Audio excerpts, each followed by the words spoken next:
이 새벽에 주시는 우리 하나님 은혜의 말씀은 누가복음 23장 44절로 49절까지 말씀입니다.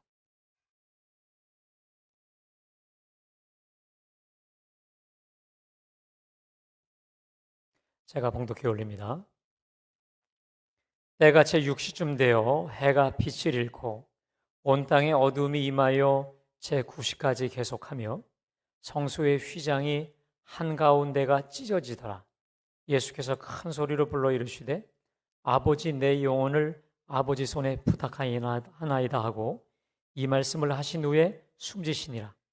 백부장이 그 된 일을 보고 하나님께 영광을 돌려 이르되 이 사람은 정녕 의인이었도다 하고 이를 구경하러 모인 무리도 그 된 일을 보고 다 가슴을 치며 돌아가고 예수를 아는 자들과 갈릴리로부터 따라온 여자들도 다 멀리 서서 이 일을 보니라.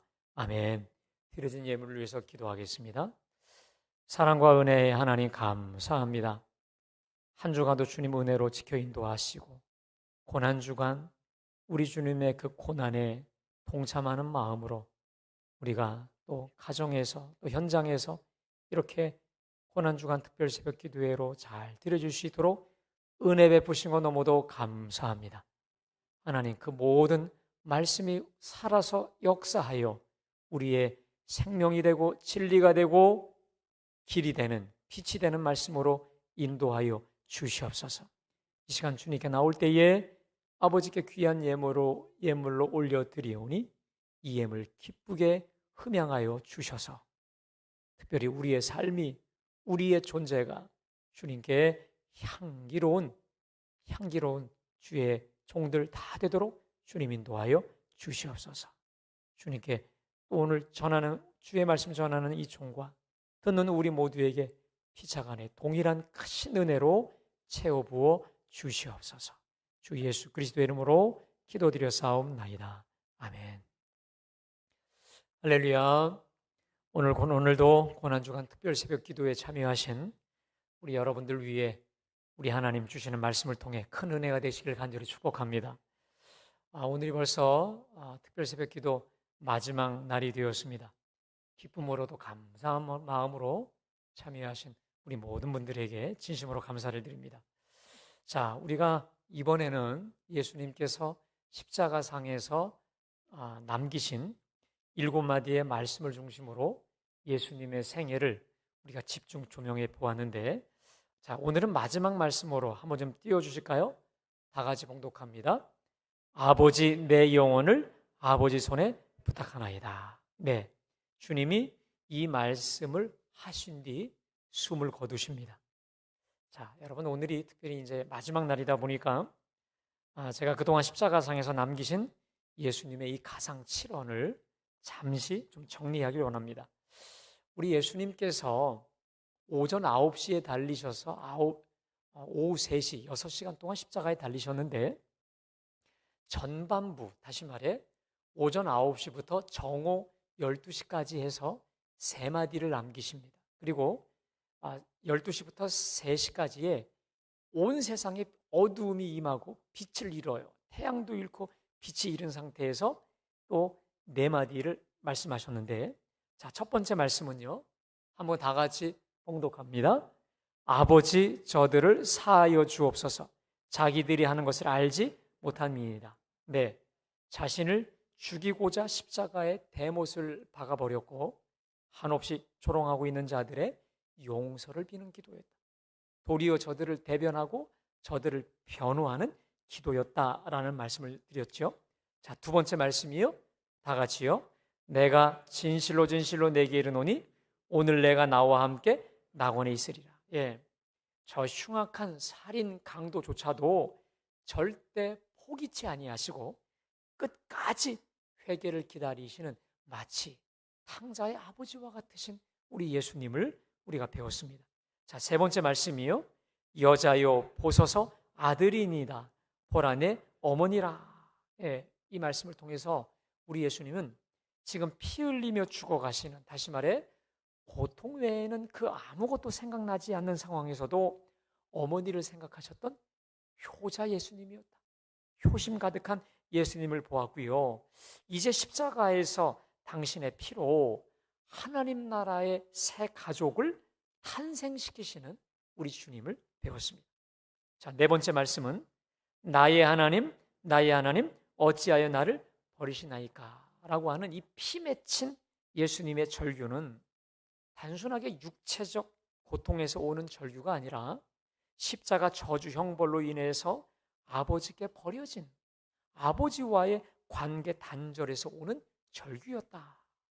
그런데 참으로 감사한 것은 우리 주님의 버림당하심으로 인해 우리가 이제는 영원히 버림당하지 않는 인생 되게 하신 줄로 믿습니다. 버림은 주님이 당하셨는데 이제 우리는 영원히 아버지 하나님께 버림받지 않는 인생들이 되게 하여 주셨다라고 하는 말씀을 드렸습니다. 자, 다섯 번째 말씀은요, 내가 목마르다. 이것은 우리 주님이 단순하게 육신적 갈증만을 호소하신 게 아니라 당신이 친히 죄로 인해 우리 인생들이 겪어야 될 모든 고통을 맛보았고 경험하신 거죠. 그리고 이것을 표현하신 것이죠. 그래서 내가 목마르다라고 하는 이 고백 속에서는 내가 너희의 근본적 목마름을 다 알아. 내가 알아. 라고 하는 말씀이요. 죄로 인해 너희가 겪어야 했던 이 목마름을 내가 겪었고 담당하였으니 너희 목마른 자들아 물러나오라. 누구든지 목마르거든 내게로 와서 마시라. 나를 믿는 자는 그 배에서 생수의 강이 흘러 넘치리라. 라고 하는 우리 주님의 고백임을 말씀을 드렸습니다. 그리고 어제 여섯 번째 말씀 다 같이요. 다 이루었다. 자, 이 다 이루었다는 말씀은 십자가상에서 자기 피로 완벽한 속죄를 이루심으로 인해 이제 예수의 피 가지고 담대히 하나님의 성소에 들어갈 수 있는 담력을 얻게 됐다라고 하는 말씀을 드렸습니다. 자, 그런데 여러분, 어제 제가 드렸던 말씀 중에 아주 중요한 것, 우리 주님의 속죄는 단순히 죄만 속죄하는 영적인 속죄가 아니라 우리 육체의 질병, 우리 연약함의 문제까지도 다 짊어지고 완벽히 이루어 놓으신, 그래서 우리 주님 앞에 주여 나의 병든 몸을 지금 고쳐 주소서라고 믿음으로 나아갈 때에 우리 육신의 질병까지도 완벽히 고치시는 우리 주님의 속죄다라고 하는 말씀을 드렸죠. 그리고 오늘 십자가상에서의 마지막 말씀이 다시 한번요. 시작. 아버지 내 영혼을 아버지 손에 부탁하나이다. 예. 자, 우리 주님은 이제 십자가상에서 죽음의 순간이 왔음을 직감하시고 큰 소리로 아버지 하고 부르신 뒤에 크게 기도하시고 숨을 거두시게 된 건데, 여러분, 우리가 오늘 마지막 주신 말씀을 통해 깨닫게 되는 게 있습니다. 여러분, 지금 이 마지막 말씀이 뭡니까? 기도죠. 기도죠. 자, 여기서 우리가 알 수 있는 게 있습니다.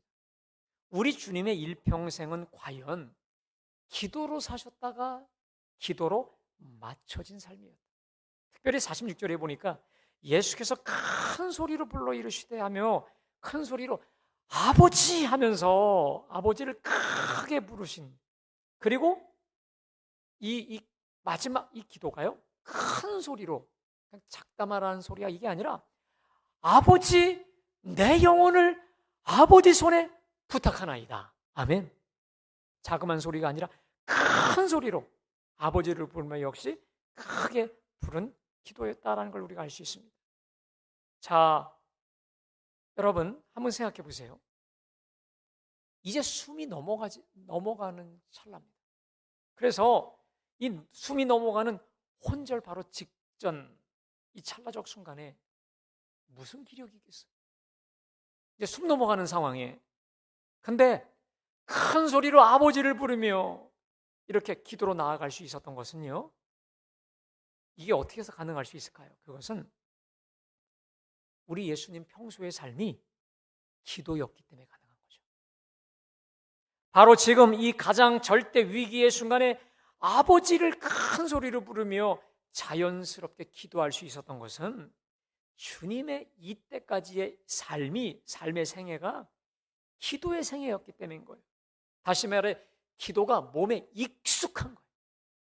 잘 익은 습관이었기 때문에 절대적 이 위기 순간에 자연적으로 기도가 나올 수 있었다는 거예요. 여러분, 그거 아십니까? 사람이 죽기 직전에 하늘에서 천사도 역사하지만 마귀도 엄청나게 역사한다는 거 여러분 아십니까? 그래서 유다서 1장 그 9절에 보면 이런 말씀이 있습니다. 천사장 미가엘이 모세의 시체에 대하여 마귀와 다투어 변론할 때에 라고 했듯이요, 죽음 앞에서요 이 마귀의 역사가 만만치 않아요. 왜냐하면 고통 중에 지옥으로 끌고 가려고 하는 마귀 역사도 만만치 않기 때문에 그래요. 그래서 저는요 많이 봤어요. 많이도 들었어요. 죽음을 앞두고요 그렇게 평소에 믿음이 좋고 기도도 많이 했던 분들 중에 갑자기 입에 담지 못할 욕설을 막 퍼붓는 사람, 그리고 한 번도 예수 믿지 않는 것처럼 믿음 없는 불신앙의 말을 쏟아내는 경우를 들었고 보았어요.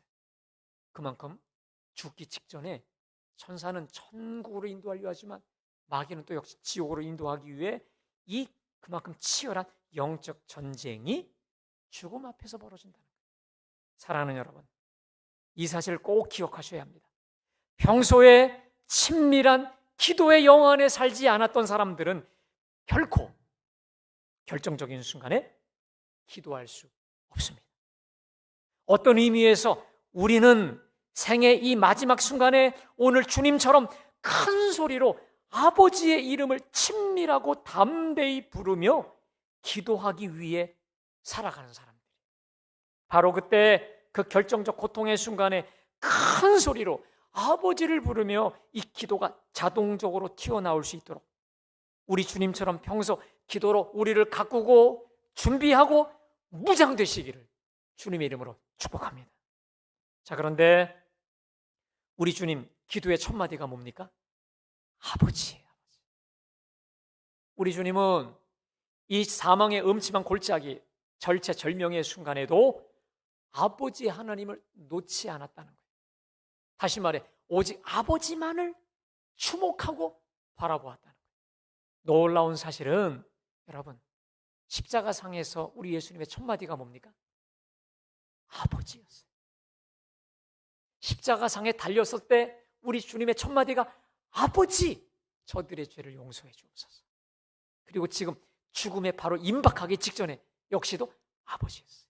무슨 말이냐면 우리 주님은 이 극심한 십자가 고통을 아버지 부르며 아버지와 함께 쭉 끝까지 이겨내고 계셨다가 지금 최후 마지막 순간에 큰 소리로 아버지를 힘껏 부르며 기도를 쏟아놓고 계시는 거예요. 그런데 지금 우리 주님의 간구를 보세요. 아버지, 내 영혼을 아버지 손에 부탁하나이다. 자, 아버지라고 부르면서 지금 우리 영혼이라고 돼 있나요? 내 영혼이라고 돼 있나요, 여러분? 내 영혼이에요, 내 영혼. 자, 여러분, 이 말씀을 좀 깊이 묵상해 봤어요. 우리 주님이 우리 영혼이라고 하지 않고 왜 내 영혼이라고 말씀하시고 있는 걸까? 이게 의미하는 바가 뭘까요? 여러분, 오늘 예배하는 저와 여러분들, 언젠가 우리에게도 모든 것을 잃게 될 그 순간이 와요. 여러분, 이 세상에 내가 홀로 왔듯이 역시 나 홀로 이 세상을 떠나게 될 날이 반드시 오게 됩니다. 바로 그때 모든 것을 다 잃고 난 뒤 결국 진정으로 결국 나에게 남는 것이 무엇일까요? 제가 단언합니다. 오직 하나님 한 분만 남습니다. 나의 영혼과 그 영혼의 근원 되신 아버지와의 1대1의 관계만 남는다는 거예요. 그래서요, 우리가 이 세상에서 이 한 많고 사연 많은 인생을 끝나고 아버지 앞에 갈 때에 그 길은 홀로 가는 길이에요. 동행하는 이는 아무도 없어요. 오직 주님 한 분 외에 아무도 없어요. 우리가 일평생 곰삭은 사랑으로 살아온 아내도, 남편도, 자녀도, 친구도 여러분 그 누구와 동행해 줄 수 없어요. 주를 찾는 영혼들은 결국 홀로 걸어 아버지 보좌에 이르게 됩니다. 거기에는 오직 한 분 하나님이 계시고, 그리고 역시 홀로 서 있는 우리 영혼이 있다라고 하는 거예요. 오늘 십자가의 주님께서 우리에게 이토록 평범하지만 엄중한 진리를 가르쳐주고 계시다는 것이죠. 자, 그런데요, 주님이 지금 마지막으로 간구하는 이 기도의 내용을 우리 한번 다시 보기 원합니다. 한번 다시 봉독합니다. 아버지, 내 영혼을 아버지 손에 부탁하나이다. 여러분, 이게 지금 무슨 간구입니까? 아버지 손에 당신의 영혼을 전적으로 위탁, 전적으로 맡기고 있는 기도가 아니겠습니까? 그렇다면 이렇게 100% 완전히 아버지께 자신을 맡기는 여기에 어떤 믿음이 있는 걸까요? 어떤 뭐가 있나요? 우리 하나님을 향한 확고부동한 믿음이 전제되어 있는 거 아니겠습니까? 어떤 믿음일까요? 맡기면 책임져 주시리라. 아멘? 맡기면 확실하다는 거 아니겠어요? 믿으십니까? 맡기면 의심할 바 없이 나를 하나님 나라 천국으로 인도해 주신다라고 하는 아버지를 향한 100% 전적인 의탁이요, 전적인 맡기는 기도인 줄로 믿습니다. 그런데 여러분, 재미난 것은요, 오늘 이 기도는 우리 예수님이 그냥 하신 게 아니라 우리 주님도 구약에 있는 이 말씀을 인용하면서 하셨다는 거예요. 그러면 우리 예수님이 구약의 어떤 말씀을 그대로 인용하셔서 하신 걸까요? 자, 시편 31편 5절인데 우리 한번 다 같이 봉독합니다. 내가 나의 영을 주의 손에 부탁하나이다. 진리의 하나님 여호와여 나를. 자, 그러니까요, 이 기도를 지금 죽음 앞에 선 우리 주님이 처음 한 게 아니셨다는 거예요. 다윗도 이 기도를 했어요. 믿음의 여러 선진들도 이 기도를 드렸고, 주님 들이신 이후에 스데반도, 그리고 2000년 교회 역사상 믿음의 증인들이 모두 이 기도를 드렸는데요. 근데 여러분, 더 재미난 게 있습니다. 이 기도를 할 수밖에 없었던 배경이 있습니다. 자, 시편 31편 15절입니다. 한번 봉독합니다. 나의 앞날이 주의 손에 있사오니. 자, 됐습니다. 따라합시다. 나의 앞날이 주의 손에 있사오니. 맞습니다. 여러분, 다윗도 그랬고요, 저 믿음의 사람들도 그랬고, 오늘 예수님도 지금 십자가상에서 죽으심을 앞두고 아버지 내 영혼을 주의 손에 부탁하나이다 라고 하시며 그 전적인 위탁으로 하나님께 맡기고 있는데, 그 근원이 있습니다. 내 앞날이 누구 손에? 아버지 손에. 내 미래가, 내 장래가, 여러분, 사실 그 죽음 이후에 누구도 사실은 장담할 수 없는, 한 번도 죽어보지 않았기 때문에 모르지 않겠습니까?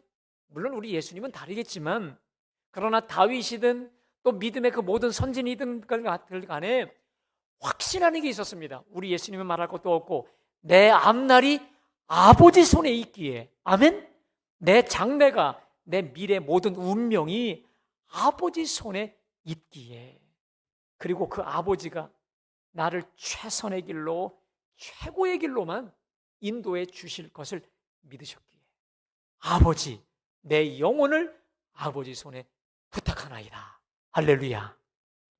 여러분, 그렇다면 과연 믿음으로 온전히 다 맡겨버리신 우리 예수님을 우리 아버지는 구체적으로 어떻게 이끄셨나요? 우리는 분명히 알고 있습니다.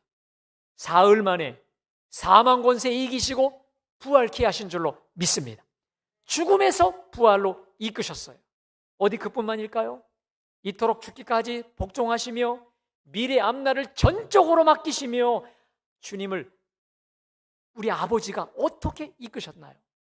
빌립보서 2장 9절에서 11절까지 말씀, 우리 함께 다 같이 봉독합니다. 이러므로 하나님이 그를 지극히 높여 모든 이름 위에 뛰어난 이름을 주사 하늘에 있는 자들과 땅에 있는 자들과 땅 아래에 있는 자들로 모든 무릎을 예수의 이름에 꿇게 하시고 모든 입으로 예수 그리스도를 주라 시인하여 하나님 아버지께 영광을 돌리게 하셨느니라. 할렐루야. 내 앞날이, 내 운명이, 내 미래가 아버지께 있사오니라고 하면서 아버지 내 영혼을 부탁하나이다. 전적으로 이 모든 걸 다 맡기고 위탁해버리신 우리 예수님을 우리 아버지는 과연 사흘 뒤에 부활케 하셨으면 물론이거니와 그를 지극히 높여 모든 이름 위에 뛰어난 이름을 주사 하늘에 있는 자들과 땅에 있는 자들과 땅 아래 있는 자들로 모든 무릎을 예수 이름 앞에 꿇게 하시고 모든 입으로 예수를 주라 시인하여 하나님 아버지께 영광을 돌리게 하신 줄로 믿습니다. 여러분, 누가요? 아버지가요. 아버지 내 영혼을 주님 손에 부탁하나이다. 전적으로 모든 것을 100% 맡긴 우리 주님을 우리 아버지가 너무도 기뻐하사 정말 최고의 길로 최선의 길로만 인도하여 주신 줄로 믿습니다. 그렇다면 여러분, 우리도 이제 죽음을 앞두고 이 기도를 하게 될 터인데 여기 모이신 저를 비롯한 우리 모두를 비롯해서 이 기도로 아버지께 나아가시기를, 아버지께 전적으로 의탁하시기를 주님의 이름으로 축복합니다. 근데 여러분, 제가요 어제 이 말씀을 준비하다가 곰곰이 생각해 보니까요, 제가 한번 여쭤보겠습니다.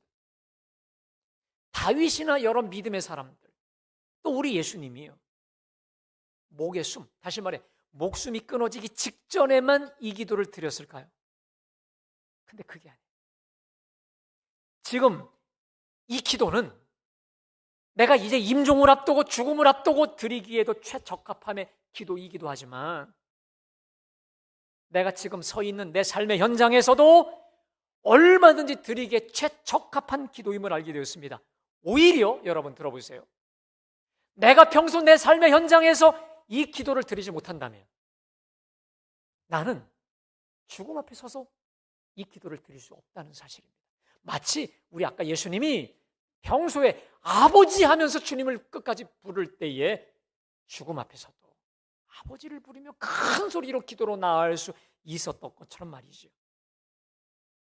제가 확신키로 우리 주님은 전적인 신뢰와 맡김과 위탁의 이 기도를 비단 십자가에서만 드리지 않으셨다는 거예요.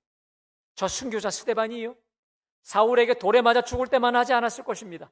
우리 주님이나 스데반이나 위대한 믿음의 사람들은 도리어 매 시간 순간순간마다 아버지를 부르며 아버지여 내 영혼을, 내 삶을, 내 존재를, 내 일거수일투족을 아버지 손에 부탁하나이다. 아멘. 순간마다 내 앞날을 쥐고 계신, 내 미래와 내 장래 모든 걸 쥐고 계신 나를 나보다 더 잘하신 아버지, 나보다 크신 아버지께, 나보다 전능하신 아버지께 나를 맡기고 부탁하며 위탁하신 줄로 믿습니다. 사랑하는 여러분, 내가 하지요? 그러면 내 사이즈뿐일 것입니다. 그러나 주님이 하실 때 우리 하나님은 주님 사이즈로 역사하심을 믿으시기를 축원합니다. 자, 어느 목사님께서 미국의 부흥하는 교회를 탐방하던 중에 그레이스 커뮤니티 처치를 방문했습니다. 거기에 그 교회에서 한 40-50년 이상 목회하셨던 존 메가더 목사님을 만났는데 그 존 메가더 목사님을 만나서 이렇게 질문했답니다. 목사님, 지금까지 목회하시면서 성공했던 것은 무엇이고 실패했던 것은 무엇입니까? 라고 물었더니 이분이 조금도 망설이지 않고 한 말입니다. 내가 한 것은 다 실패요, 예수님이 하신 것은 다 성공이었습니다. 여러분, 이렇게 간단할 수 있을까요? 이렇게 목회 성공과 실패 원리가 이렇게 명백할 수가 있나요? 내일 이제 부활주일이죠. 내일 부활주일 날 이제 3부 예배 때 세례 예식을 베풉니다. 그래서 제가 지난 주일 날 이제 세례 받을 분들 또 입교할 분들을 데리고 교육을 제가 했는데, 자, 이제 이분들은 세례 받고 예수님으로 온전히 주인을 바꾸어서 주인 대신 예수님이 이끄시는 대로만 살기로 결단한 분들 아니겠습니까? 제가요, 이 교육을 할 때 주특기로 하는 게 있습니다. 제가 질문을 잘해요. 그런데 한 분 한 분에게 저하고 집중을 해서 제가 주목하게 해서 이런 질문을 했어요. 자, 형제님, 나라고 하는 인생을 자동차로 비유하겠습니다. 자, 그러면 나라고 하는 이 자동차의 핸들을 잡고 그동안 내 인생이 드라이브 되어져 왔는데, 제가 한번 질문할게요. 나라고 하는 이 인생의 자동차의 이 핸들을 누가 잡고 지금까지 운전해 왔나요? 난가요? 주님인가요? 라고 제가 진지하게 한 분 한 분 눈을 보면서 물었어요. 그랬더니 100% 제가 다 해왔어요. 제가. 여러분 어떠십니까? 나라고 하는 인생의 이 자동차의 핸들 누가 잡고 지금 현재 운전해 왔습니까? 자, 그런데 한 분 한 분 다 진지하게 제가 운전해 왔던 것 같아요 라고 하는 이 말 속에는 어떤 의미가 들어있느냐면 이런 거예요. 그런데 실은 행복하지 않았어요. 이 고백이 깔려요. 사랑하는 여러분, 우리가요, 기쁨의 근원 되신 주님, 생수의 근원 되신 주님을 주님이라 고백하면서도 왜 우리 삶 속에 기쁨이 솟아나지 않을까요? 왜 감사가 많을까요? 왜 행복함을 느끼지 못할까요? 그것은요, 내가 말로만 우리 주님 하시지, 내 인생의, 내 삶의 실질적 주인은 아직도 나라니까요. 주님이 아닌 내가 모든 것을 움켜쥐고 주인 노릇하고 있으니, 주님은 내 안에 계셔도, 나와 함께 계셔도, 여러분, 주님이 나와 함께 하시는 게 중요한 게 아니에요. 주님이 내 속에 계신 게 중요한 게 아니에요. 누가 정말 실질적으로 주인으로 역사하고 있느냐 하는 거예요. 내가 주인 노릇하고 있으니 주님이 내 속에 계셔도, 나와 함께 계셔도 여전히 손님일 뿐입니다. 예를 들어볼까요? 가나 혼인잔치를 예를 들어보겠습니다. 우리 주님이 그 혼인잔치에 손님으로만 와 있을 때에, 그때는 포도주가 떨어져도 아무런 역사가 나타나지 않았어요. 그러나 이제 마리아가 주님을 주님으로 인정하고 주님께 전적으로 맡기고 무슨 말씀을 하시든지 그대로 와라, 그리고 그 종들이 순종했을 때 주께서 친히 물을 포도주로 만드는 기적을 베푸신 줄로 믿습니다. 그것처럼 오늘 이후로 내 속에 계신 주님이 내 삶의 실질적 주인으로 역사하시고 당신의 능력을 마음껏 보여 펼쳐주시기를 주님의 이름으로 축복합니다. 여러분, 그런 의미에서 오늘 우리 예수님이 십자가상에서 마지막으로 아버지를 부르며 크게 기도드렸던 이 기도는요, 너무도 소중한 기도, 죽기 직전에만 드리는 기도가 아니에요. 지금 평범한 우리네 삶 속에서 체화시켜야 될 기도라는 거예요. 한번 저를 따라합시다. 아버지, 내 영혼을 아버지 손에 부탁하나이다. 자, 다시 한번요. 아버지, 내 영혼을 아버지 손에 부탁하나이다. 아멘. 나의 앞날이, 나의 미래가, 나의 모든 게 아버지 손에 있사오니 전능하신 아버지 책임져 주시옵소서. 내가 하면 실패요, 아버지가 하셔야만 됩니다. 내가 하면 안 되지만 아버지가 하시면 될 줄로 믿습니다. 이제부터 내 삶의 실질적인 주인을 내가 아닌 아버지로 바꾸겠나이다 라고 하는 이 고백인 줄로 믿습니다. 사랑하는 여러분, 내가 하면 안 돼요. 내가 하면 돼도 내 수준, 내 사이즈뿐일 것입니다. 오늘부로, 여러분, 오늘부로 이제부터 회개하고 돌이키시기를 간절히 원합니다. 입으로만 주님, 말로만 주님이었던 그 아버지, 그것을 우리가 회개하고 우리 교만함을 회개하시기를 바랍니다. 이제 오늘부로 우리 일거수일투족을, 그리고 무언가를 선택할 때도 결정할 때도 전능하신 아버지께 묻고 여쭈으며 부탁하세요. 맡기세요. 전적으로 주님께 의탁하고 맡기며 아뢰일 때 주님이 오냐 하시며 기쁨으로 맡아주실 줄로 믿습니다. 아버지의 능력과 그 영광을 친히 보여주실 거예요. 여러분, 우리 주님 말씀하셨습니다. 따라합시다. 너희가 믿으면 나의 영광을 보리라. 믿으세요? 내가 전적으로 믿고 의지하는 저와 여러분을 축복하사 우리 주님이 과연 내 잔이 넘치도록 채워 부어 주시기를 주님의 이름으로 축원합니다. 그리하여 우리 인생 마지막에 정말 최후 승리자로 우뚝 서서 그리고 역시 최후 인생 마지막에 오늘 주님 드리신 이 기도 기쁨으로 드릴 수 있기를 주님의 이름으로 축원합니다. 그리하여 결국 주께서 맡기신 이 모든 역사 힘을 다해 마치고 밝고 밝은 그 아침, 승리의 아침을 맞게 되기를 축복합니다. 바로 그날 요단강을 건너 주의 손을 붙잡고 기쁨으로 주의 영광을 배우고 찬송하며 영광 돌릴 수 있는 최후의 승리자들 다 될 수 있기를 주님의 이름으로 축원합니다. 여러분, 제가 기도 제목을 드립니다. 주님, 이제 이후로 나의 일거수일투족 내 영혼을 아버지 손에 부탁합니다. 전적으로 의지하며 맡기오니 전적으로 주의 뜻대로만 이끌어 주시옵소서. 여러분, 전적으로만 주의 뜻대로 앞으로 이끌어 달라고 여러분 맡기시기를 바랍니다. 주님 책임져 주시옵소서. 두 번째로 갈보리의 주인 되신 아버지, 우리 갈보리를 아버지 손에 의탁합니다. 전적으로 주의 뜻대로만 이끌어 주시옵소서. 주님의 영광 보여 주옵소서 기도하시고요. 주여 황세영 권사님 아버지 손에 부탁하오니 전적으로 의탁하오니 전적 주의 뜻대로만 이끌어 주옵소서.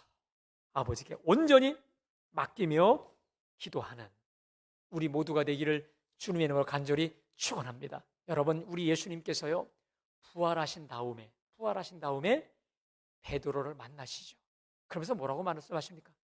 젊어서는 내가 스스로 띠뛰고 다녔지만 이제는 남이 너를 띠뛰고 원치 않는 대로 데려가리라. 맞습니까? 바로 그 순간이 베드로의 전후가 되었습니다.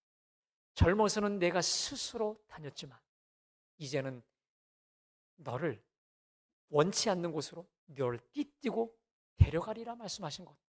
바로 그 베드로의 앞뒤 전후가 갈라졌던 것처럼 오늘을 전후로 이제 앞으로 주님 앞에 아버지 내 영혼을 주님 손에 부탁하나이다. 할렐루야.